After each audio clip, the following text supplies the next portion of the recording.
Hello and thank you for joining us at Radio Luntha Television. It's time for news and with me, Jacqueline Saidi. First, the headlines.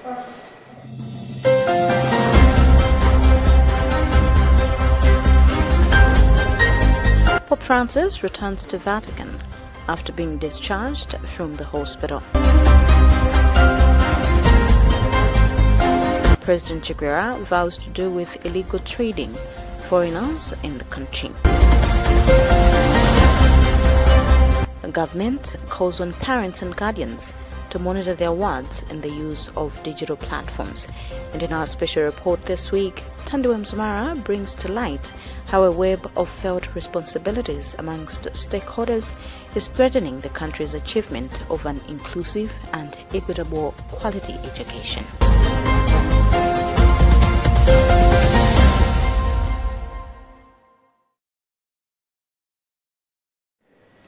We have these and more. Stay with us.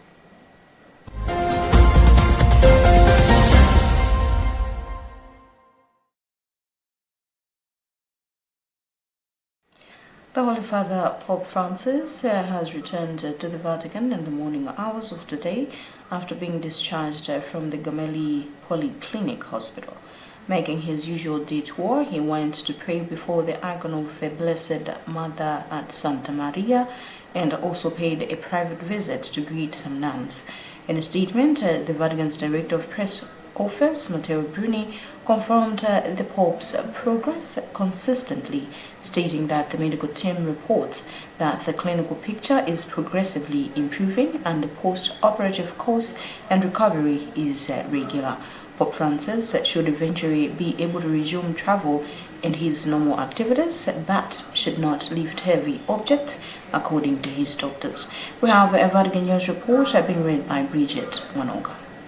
As he left the hospital, Pope Francis stopped his car briefly to greet those present, pausing for a moment for some salutations. In a brief statement on Thursday, the director of the Holy See Press Office, Matteo Bruni, informed the press that Pope Francis would be released from the hospital on Friday. The Pope's surgeon, Dr. Sergio Afferi, said the Pope is well, even better than before. The Holy Father, responding to some journalists' questions about how he is, he said he is still alive and expressed his sorrow for the tragic deaths of migrants in Greece. Following the Pope's departure from the hospital, he maintained his tradition of making a detour to Rome's Marian Basilica of Santa Maria Maggiore to pause in prayer before the icon of the Blessed Mother, Saulo Poli Romani. Prior to returning to the Vatican through the Pagan Gate, the Holy Father made a public visit to the religious sisters of the Maria Santissima Bambina Institute near the Vatican, who are in Rome for their Genoa chapter.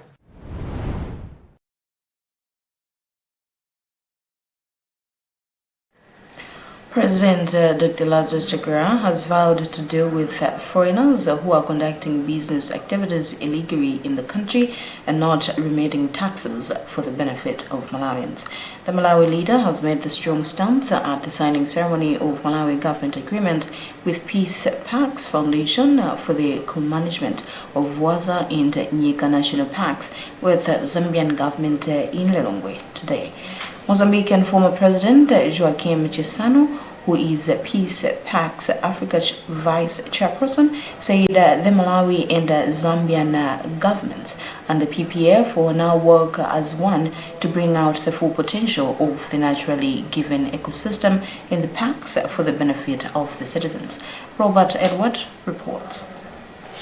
Following the ceremony, which took place at Kamuzu Palace in Lilongwe on Tuesday, the country now has an agreement based on equal footing among her, Zambia, and Peace Parks Foundation to manage the Nyika and Vaza Marsh conservation areas, with Malawi still holding the ownership of the ecosystem area and communities around the areas standing a chance of benefiting a lot through the initiative. Speaking during the ceremony, Malawi President Dr. Lazarus Chakwera declared to low production and fraud as many challenges facing the country, where hunger and other woes are simply symptoms. According to Malawi leader, his administration placed mining and tourism as areas to be used for increased production, but the sectors have cartels that benefit individuals through, among others, tax evasion by some foreigners, which he vowed not to caress. In so doing, we have anchored powerful cartels that thrive on business ventures that are illegal and that do not remit to our country the benefits that are due. But again, none of these things will deter us. His counterpart, Joaquim Chissamo, former president of Mozambique and vice chairperson of Peace Parks Foundation, sees opportunities in the agreement which will further form Nyika Vaza Trust for a sustainably beneficial management of the ecosystem, which he says animals travel across human-placed borders. This agreement is very important because it brings clarity about the roles to be played by each one of the stakeholders. CEO for the PPF, Vrana Myberg, sang praises for Malawi's possession of unique species of animals, saying the agreement is beyond transfrontiers management but much of benefits to people and the economy, as 70% of Malawi tourism is natural-based. In her remarks, Tourism Minister Vera Kantugure says Malawi will use the agreement to benchmark on how the co-management should be done, saying the agreement signed is for the next 20 years. For Luntha, this is Robert Edward.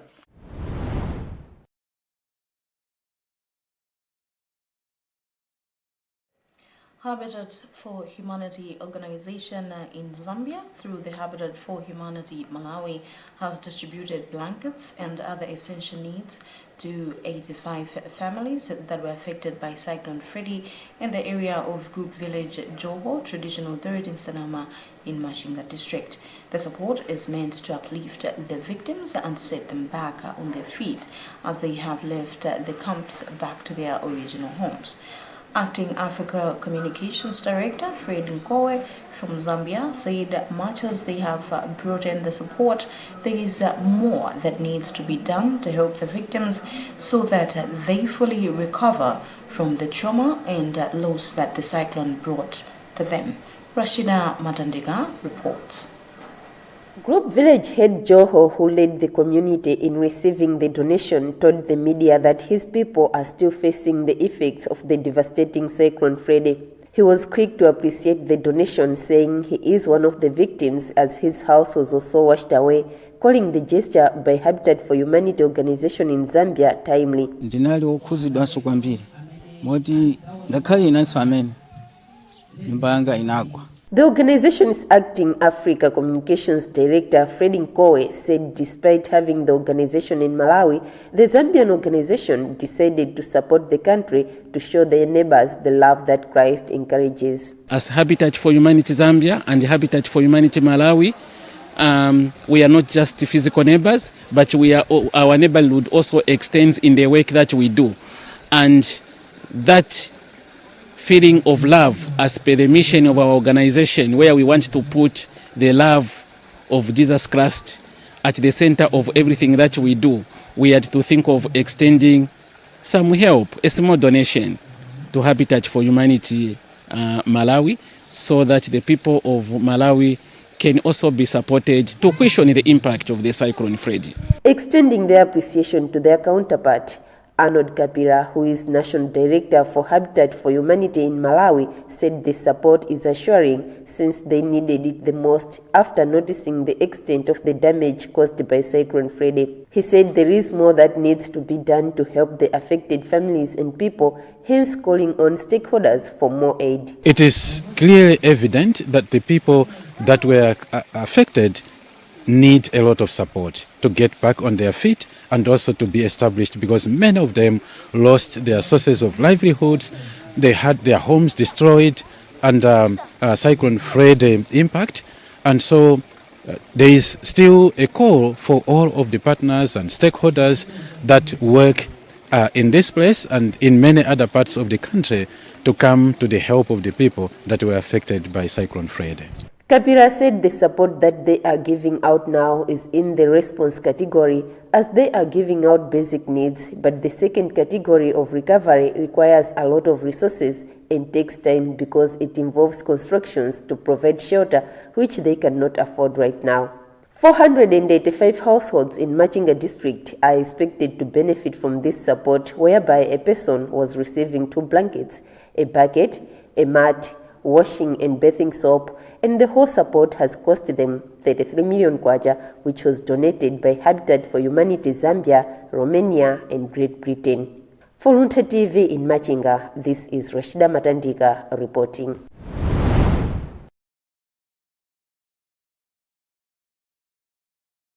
The Evangelical Association of Malawi, EAM, has underscored the importance of media in reporting more on issues to do with sexual reproduction health. EAM Vice General Secretary Bishop Grey Malabu met the call on Wednesday in Mponela following the end of a 3-day workshop, which was aimed at equipping journalists and presenters from faith-based media houses with knowledge and understanding on issues of SRH. He said media houses play a vital role in influencing public perception and enhancing awareness, being the main source of news and information for communities, especially those who do not have alternative sources of information. Bridget Manoga attended the training and she reports. The training focused on key sexual reproductive health and rights faced by young people in the country and how they can be reported better. EAM Vice General Secretary Bishop Grey Malabu said there is a need for continued public awareness to make reproductive health services more visible across the country. He said this can help to improve relevant information which can easily, effectively and positively influence policymakers to come up with better reproductive health strategies. He also noted that before the world laments about the high teenage pregnancy rate, there is a need to understand the real cause. Well, our expectation is that they'll be able to increase their knowledge in as far as issues of sexual and reproductive health is concerned, but also in addition to that, our expectation is that they'll be able to get tips on how best they can craft various messages that are relevant to the faith communities that were part of this discourse. One of the participants, Chifundo Kudzula Gondwe, a presenter from Maziko radio station, said that the training is relevant as it will help her understand the message packaging of healthy social issues, among others. First of all, I would say we've been reporting on sexual reproductive health issues as events, which we've been taught that we need to continuously advocate for sexual reproductive health issues in our respective media houses for a positive change, and also that we should know the language that we can use when communicating to Afro-Americans. The training was organized by the Evangelical Association of Malawi in partnership with the Luntha Synod, Synod of Livingstonia, and Catholic Healthy Commission, Dedza Diocese under ACT Alliance. Bridget Mwanoka for Luntha News.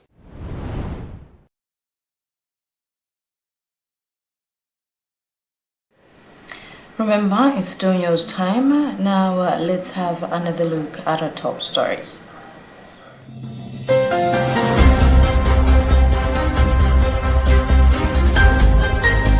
Pope Francis returns to Vatican after being discharged from the hospital. President Chiguera vows to do with illegal trading foreigners in the country. The government calls on parents and guardians to monitor their words and the use of digital platforms. And in our special report this week, Tandiwe Mzumara brings to light how a web of felt responsibilities amongst stakeholders is threatening the country's achievement of an inclusive and equitable quality education.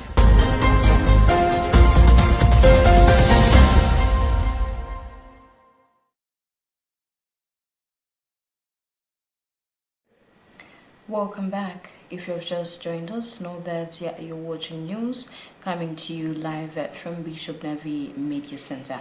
Moving forward, the High Court in Lilongwe will tomorrow, Saturday, continue hearing the application for judicial review obtained by two Rwandan nationals against the decision by Malawi Defense Force Commander General Vincent Nundwe and Homeland Security Minister Kenzi Kalengoma to arrest and detain them with the view of extraditing to Rwanda. Lawyer for the Rwandan nationals, Wapona Kita, told journalists today that the proceedings ended midway as the presiding judge, Justice William Yakuwa Msiska, was attending to other duties. On 12th June, the court granted the interim relief to the claimants Vincent Ngendahayo and Mark Sibo, pending judicial review slated for today, June 14th. Bridget Monoka caught up with Wapona Kita. The matter was coming for an application to apply for judicial review against the decision of the Commander of Malawi Defense Force as well as the Minister of Homeland Security. So, and that decision was the decision to arrest and detain our clients with a view to extradite them to Rwanda. So the matter stopped midway because I think the judge was to attend to some family matter.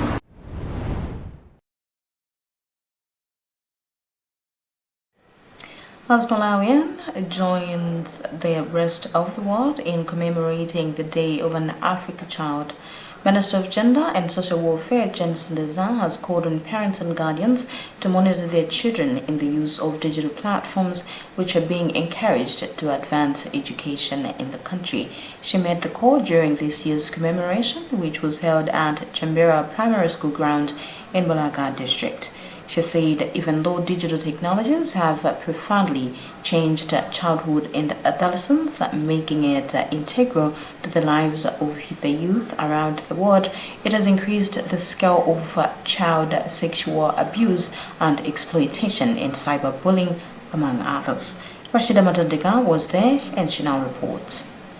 In emphasizing the importance of using digital platforms in advancing education, Minister of Gender and Social Welfare, Honorable Jean Sendeza, said technology proved its usefulness during the period of COVID-19 when the education system resorted into the digital system after closure of schools. However, Sendeza said there are a lot of dangers that technologies have if misused, hence calling on parents and guardians to strictly monitor their words. You know the challenges yourself, that there is cyberbullying and even hate speeches, even showing pornography, which is not the right thing to use for the digital that our children are using. Also present at the event was the Inspector General of Malawi Police, Melin Yolam, who inspired the students to forge ahead into the future despite all the challenges they face, giving an example of herself, saying she rose from the dust as an orphan. She said the police is also committed to protecting children and Malawians as a whole if exploited in cyberbullying. Our intention is to safeguard not only the children, but also Malawians, because we know social media these days, they write everything that they hear, that they see, without proof. So it is our intention that when such reports get to our office, we investigate them fully and find the truth on those issues. Day of an African Child was established in 1991 to raise the voice of children in their call for education rights, fighting cultural beliefs and other abuses. This year, it has been commemorated under the theme, The Right of the Child in the Digital Environment. Rashida Matantika, Luntha TV, Balaga.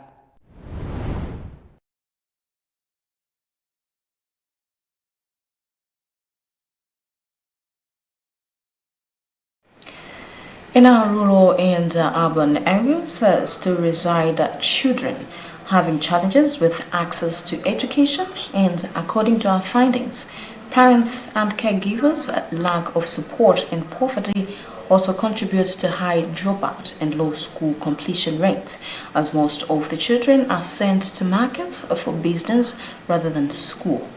Some children have an on and off relationship with school, a situation fueled by poor collaboration between parents and teachers. Mind you, all this is happening although Malawi has laws that go against child labor and states clearly that every child has the right to education with no hindrances, and stakeholders have roles to play in as far as access to education is concerned. In this week's special report, our reporter Tandiwem Sumara brings to light how the situation greatly threatens the progress of the entire Sustainable Development Agenda and significantly Sustainable Development Goal 4, SDG 4, which requires that countries ensure inclusive and equitable quality education and promote lifelong learning opportunities for all. Watch this.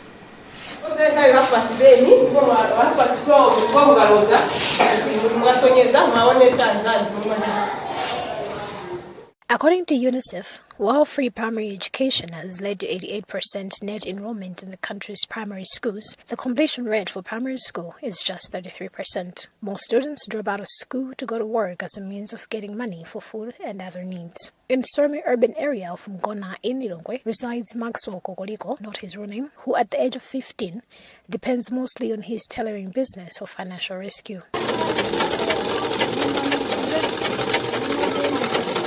Maxwell dropped out of primary school over 3 years ago as he could not afford some fees following the death of his mother, although his father, who is alive and stays on the other side of the same area, does not want to take responsibility of him. I don't know what the future holds for me in terms of school. And right now, I depend mostly on my tailoring business. Brothers 15-year-old Jailosi and 18-year-old Ditani Saulosi, not their real names, from Kwitanda Village Traditional Authority Msamala in Malaka District, dropped out of primary school whilst in Standard 3 and Standard 5 respectively, and left home in search of a living because their parents, who are unemployed, could not afford to feed them, let alone provide for their education needs. Through mandazi and samosa selling piecework, the two earn 15,000 kwacha each per month that they use to buy their needs, such as clothes, save a little, and send the remaining money to their parents back at the village. There was no point in staying back at the village, as I could hardly have enough basic needs.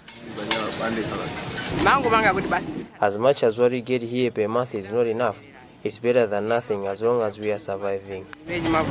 Contrary to the two case studies, Rhoda Felix, not her real name, a 12-year-old Standard 4 pupil from village Tumbwe in Lilongwe, who goes to Mbuga Primary School situated in Area 36, and unlike her fellows, her parents do take up their responsibility of paying for any school necessities. However, Rhoda is not necessarily eager about school, as on the day we visited Tumbwe Market, there she was selling tomatoes on behalf of her aunt. I was late for classes by the time I got to school, and so I was sent back by the teachers.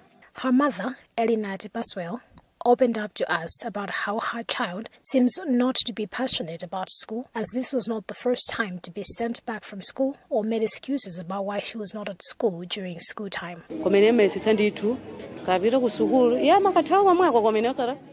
It hurts that we are trying our best to provide for her school needs, but it just feels like a waste of money.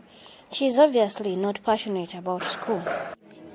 This situation leaves a lot to be desired in as far as collaboration is concerned between parents and teachers in ensuring that a child goes to school. Chipala is a primary school located in Niamgona area where enrollment is normally over 10,000. Deputy head teacher at the school, Annie Jerry, told us that sometimes due to marital issues, parents tend to move their children to the village without giving notice to the school, which means wherever the child goes, he or she is not enrolled in school until coming back to their rural setting, since the transfer is hardly requested. Because of this challenge, we have many failures. According to Jerry, the school has stakeholders who include mother groups and the Parents-Teacher Association who try their best to follow up when a child is not showing up for classes. In the markets where these children are conducting several businesses are also officials responsible for daily operations and making sure that whatever policies are there should be followed. Perhaps if government was to empower us to take action on such parents, then we'd at least have some control over such acts. Sharing the sentiments is Chief Amoni, who is a block leader from Gona A1, who, whilst acknowledging the problem, says it is difficult to police people, unlike in rural areas. We need bylaws that will help to bring about awareness among parents about the importance of education and will give us the power of enforcement. Although in the recent years, the government of Malawi has made moderate progress in its effort to reduce and eliminate child labor, the child labor prevalence remains high, with at least 38% of children between 4 to 17 years in child labor, according to the 2015 National Child Labor Survey. Minister of Education, Madalitso Kambawa-Wilima, highlights that while the government has implemented measures to mitigate child labor and ensure access to education, a strong intervention is needed to keep children in schools. The interventions that we are rolling out are not enough.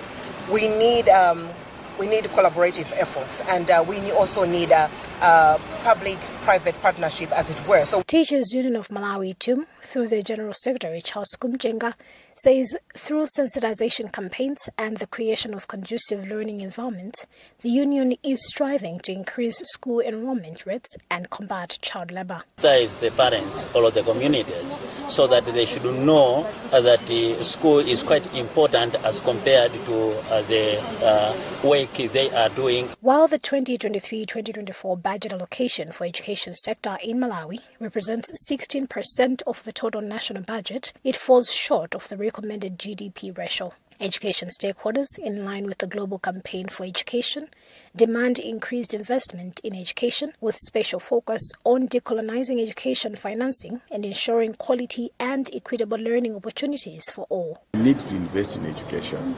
Then we should be asking ourselves, are we engaging the private sector to be able to support the development of human capital in this country? It must take certain measures or actions to enhance domestic resource mobilization, especially in terms of growing the tax to GDP ratio, but also dealing with the corruption and debt. Child rights defender Amos Chibana believes that the way the country enforces legal structures leaves a lot to be desired. We are lacking as a country is enforcement of that, and most of the times these issues are happening by maybe the individual or few stakeholders, but this needs a corporate approach. This situation clearly threatens the progress of the entire Sustainable Development Agenda, and specifically Sustainable Development Goal number 4, which requires that countries ensure inclusive and equitable quality education and promote lifelong learning opportunities for all. In solidarity with the 2023 Day of the African Child, let us as a country commit to raising awareness for the situation of children in Africa and on the need for continuing improvement in education.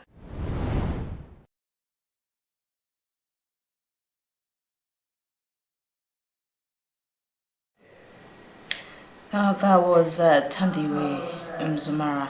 With that special report, we've come to the end of our bulletin. But before we go, let's have another look at the headlines.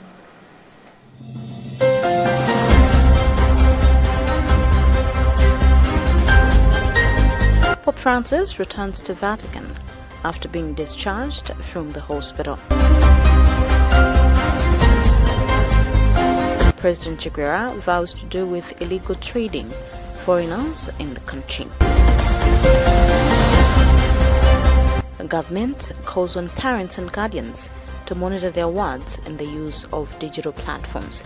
And in our special report this week, Tandiwe Mzumara brings to light how a web of felt responsibilities amongst stakeholders is threatening the country's achievement of an inclusive and equitable quality education.